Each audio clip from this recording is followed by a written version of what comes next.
Ooh, that looks tasty. Good news and bad news. Good news? We've found a cache of minerals that will make us richer than gods. Bad news. It's on a planet swarming with horrible glyphid bugs. Oh man, so what are we gonna do? Well, we could get an army, train them, equip them, and send them out there. Or we could just send some dwarves. Welcome, folks, to The Hungry Gamer is back with another Kickstarter preview, and today we are talking about Deep Rock Galactic. Danger, darkness, dwarves. Designed by Ole Steinus and published by Mood Games. And I do apologize if I mispronounced any of those names. Now, before I get going, I do need to point out that everything that you're going to see here is still in the prototype phase. These miniatures are, though very cool, are still 3D printed. And again, everything is subject to change. Additionally, please make sure you turn on your Klingon subtitles, because if I make any mistakes in this rules overview, that's where you'll find those corrections. Now, what Deep Rock Galactic is it is a game of space dwarf miners, and you're being sent out to different places to mine these valuable minerals, and as you're doing so, invariably you are going to upset the local flora and, more importantly, the fauna, and do everything that you can to get yourself in trouble and get eaten in some way, shape, or form. And you're going to be going through with an objective to gather various materials, usually a set amount of minerals that you'll be mining. Actually, literally, part of it will usually be a certain set of minerals you'll be literally mining out of the walls. As you can see, I have a bit of gold in the wall right there. And then you're going to do that, and you're going to try to get yourself out without everybody dying. Pretty darn simple. So how is this going to work? Well, what's going to happen is you're going to start out and you're going to select your scenario, which will look something like this right here. And as you can tell, this is just a printout that I did that's obviously in grayscale. It'll be in full color, but it'll give you a little bit of what it is that you're doing, your objective down here, and then how to set up the map. Now, what's important here is that you'll see that all of these different tiles can move around, and you'll also see a whole bunch of these little single tiles right here. And what's happening is, what you're doing is you're setting up the caverns that you're going through, but all of these black spaces around here are spaces you can actually mine through. There's a couple of ways to do that. Your driller dwarf here can literally just kind of walk through it. He has this like big old drill suit on. He kind of just drills through and moves through. But all of the other dwarves are going to be able to use their pickaxe, and they'll be able to roll that die. And I'll just go ahead and grab my scout dwarf right here. And if he wants to go through, he just rolls his die. And if he gets a pickaxe, he's literally mined his way into the wall, and he can, usually that's how many characters would be able to get around things like pits. The scout here actually has a grappling hook and just kind of go right over it. Another character has the ability to set up a zip line and platforms with it, but roughly you get the idea. You'll be able to go around. Additionally, if there is, say, a mineral on the wall like that, if you mine that spot, you will also obtain this mineral. And then you'll get to take that mineral and drop it in this super cool thing right here where you get to keep everything that you've collected. Very, very cool. And for the most part, that's kind of what you're doing. You're going through and trying to get the stuff and then get out.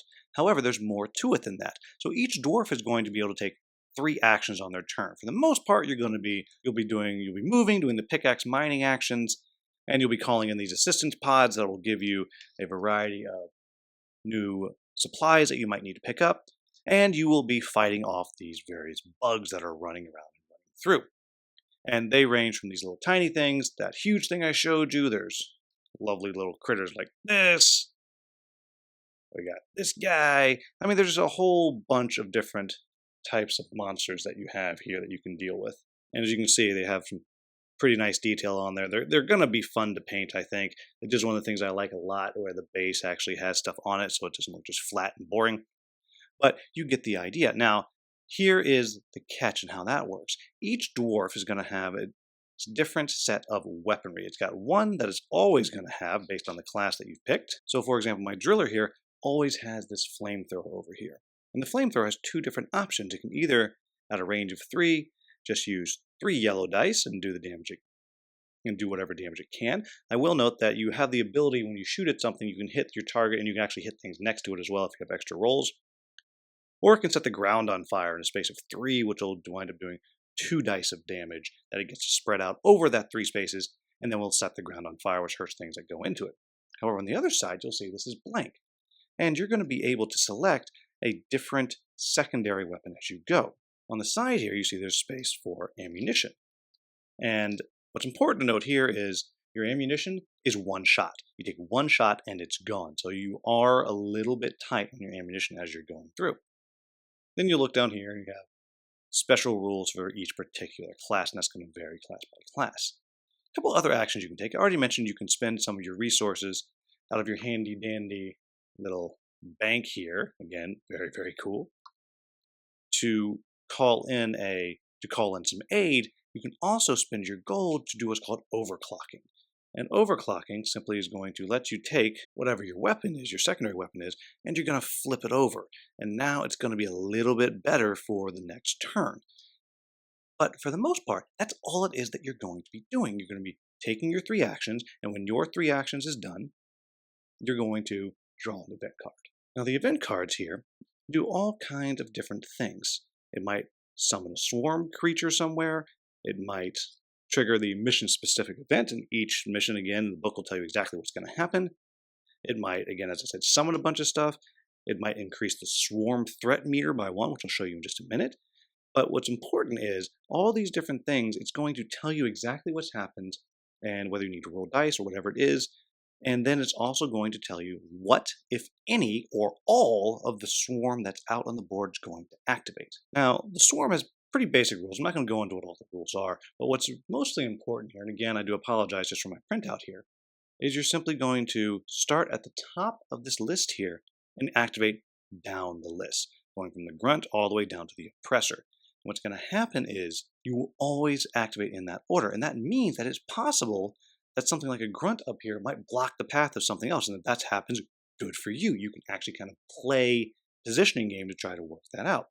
As you go across, it's going to tell you how much damage they can take, how much health it has, and what's going to happen when you roll its die. It's either going to have this deal a wound, the exclamation, and it'll tell you what the exclamation does. Sometimes there's extra rules over here on the side you have to deal with.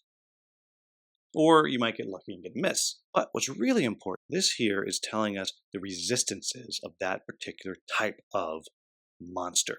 So if that flamethrower I was showing earlier, you'll see it has flame damage, which is fine. Most things that can just hurt. But if I look down here at the Praetorian, it has, from certain spots, a resistance of 2 to flame. So unless in this case you're behind it, the first 2 flames you do will do nothing. So maybe if I want to get behind, that's not the best example, but perhaps on this one right here, maybe I don't want to use my flame or something that's going to shoot bullets like the green dice here. Maybe I want to use something that's going to shoot the explosive damage so I can ignore the resistance that's there. And so you're kind of playing that game a little bit. I'll also point out that a lot of them have this symbol right here, which means the bugs that you're attacking are kind of going to run away, but you're going to scare them. But really, that's kind of what you need to know to be able to play this game. Yes, there's some more details you're going through, and you'll be drawing different swarm cards each time. It tells you might spawn certain types of creatures. But for the most part, that's what it is that you're doing. You're going through this, and you are trying to get your stuff and get out before you get overrun. Now, it would be a shame for me not to show you some of the other art on these fun little dwarves here, so I'll just put those out really quickly. You got the scout right there. I've already shown you the driller. Then you have the gunner right there, and you have the engineer. Now, the last thing that I need to tell you before I move on to my thoughts is I need to show you about this swarm track that I've mentioned. And the swarm track is right down here. You're going to start all the way over here, and as you go through, different events will tell you to raise the swarm track. And every time you get to one of these lit up bugs, you're going to have to spawn a swarm card, which is going to tell you exactly what it is that you summoned. And no matter what mission you're in, you might simply summon something as tiny as one of these little dudes, or you might summon this big ol' honking thing. Everything is in play every single game. And the other thing, note, is if you ever get the swarm track all the way to the end, you have lost. So the game goes pretty quickly. So what do I like about this game? The first thing that I like is, and this is going to be something that I talk about later, but the first thing that I like is there's no campaign. It's a series of one-offs. I mean, yes, you can play through the 10 different missions that there are and you'll kind of feel like you're doing something, but every single time that you play, it's going to be something new and you're starting from zero. In the very first game that you play, you can come up and face every single one of the different bug monsters that there are, as you would in the last mission. So you don't have that slow build of the character. When you start out, the character is as strong as it's going to be. Yes, you can overclock your weapons and you can, upgrade your weapons and those kind of things, but for the most part, you're just jumping in and just playing the game and you are done. And I do like that because I have so many campaign games. I have my Madara, I have my Galaxy Defenders, I have Gloomhaven Jaws of the Lion, I have Role Player Adventures, I have Folklore the Affliction, I just got Space Cats, I have all these different things, I got more coming, I have Oathsworn coming, I have Stars of Icarios coming, it's just on and on and on and on and on. And all of these things are going to take 10, 12, however many games to get through, but not Deep Rock Galactic. I can jump in, play, be done. I love that. Now, in what's continuing with a theme, something I'm going to talk about again later, I also like the dice play in the sense that each of the weapons does a different kind of damage. And in some cases, that kind of damage doesn't matter. But for the most part, you have to pay attention to what dwarf is using what weapon on what bug, because each of them has a different type of resistance. You have to overcome that. Yes, you can just power through it, but it's real hard. For example, the Praetorians have or 2 resistance on most things. Unless you get around behind them, then you can get past it. But there's very few times that you're rolling 3 dice. And yes, you can get 2 hits on one, but if you're counting on getting 2 hits on a die and a hit on another one, then you're really, really stretching. And I find that tactically very satisfying as you're playing through that. I really do like that. The next thing that I like is I like the theme. I love this idea of the space dwarves going around there mining, and as they mine, they're going to dig too deep, and the bugs are going to come. I think that's fun. I like that. I like the dwarves. I like the way the different characters operate differently. They are close enough that anybody can jump in and just play any one of them, but the way they are varied is enough to really make the game pop. I like that a lot. The next thing that I particularly like is I like that the rooms are kind of separated and you're able to kind of make your own doors. You can choose, I'm not even going to go into that zone because maybe you don't need something that's over there.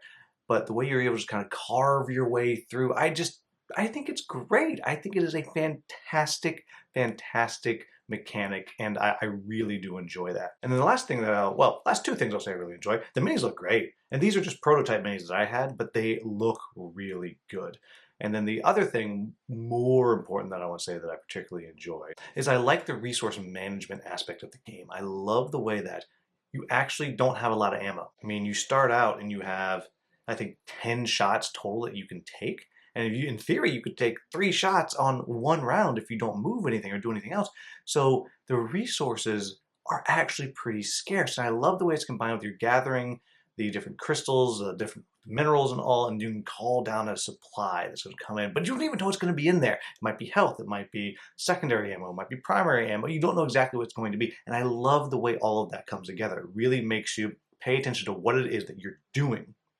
And then finally, along with that kind of paying attention to what you're doing, the game has a lovely build-up. It starts out and it is, well, pretty relaxed. First couple times I played, I was like, well, this game's a pushover. I'm just romping through, getting this stuff. And then suddenly towards the end, I am desperately trying to get out, finish and get out. And my dwarves are just getting wailed on because I just can't get out in time. The events are coming in and I'm getting picked up by these like ceiling monsters that are throwing me across the cavern. Suddenly I got to run my way back. It's just really, really, really well done. It really amps up in the intensity in a very satisfying way. So what are my quibbles with the game? And the first one, as I said, there is no campaign. And I know a lot of people really love the idea of playing through a campaign. You don't really have that. You're going to play one, you're going to play another, and put it away, or just jump in again. And that might not be what you're looking for. You might be looking for a long, a deep experience with a lot of story to it. This is not going to be that. And then also, as I said at the beginning, all the different dice play. you might find it too fiddly that you have to get your dwarf in the right spots. Oh, no, this one he has the flamethrower and the yellow dice. I don't need the yellow dice. Can't hurt this thing. I need to get the green dice so I can get the bullet damage. And then, oh, this one over here, that's next to us. I also got to get the guy who has the red dice, which is the explosive damage. And maybe that's something that's just not really going to be for you either. And then the last thing I'll say is something to watch for is how heavy of a dungeon crawl style game do you want? Because when it comes down to it, this one's pretty light. Yes, I said there's a lot of different dice going on, and there's a whole bunch of different throwables you might get, and the different monsters and how they operate and they activate and blah, blah, blah. But really, it's pretty light. It's a relatively light dungeon crawl, and maybe that's not what you're looking at.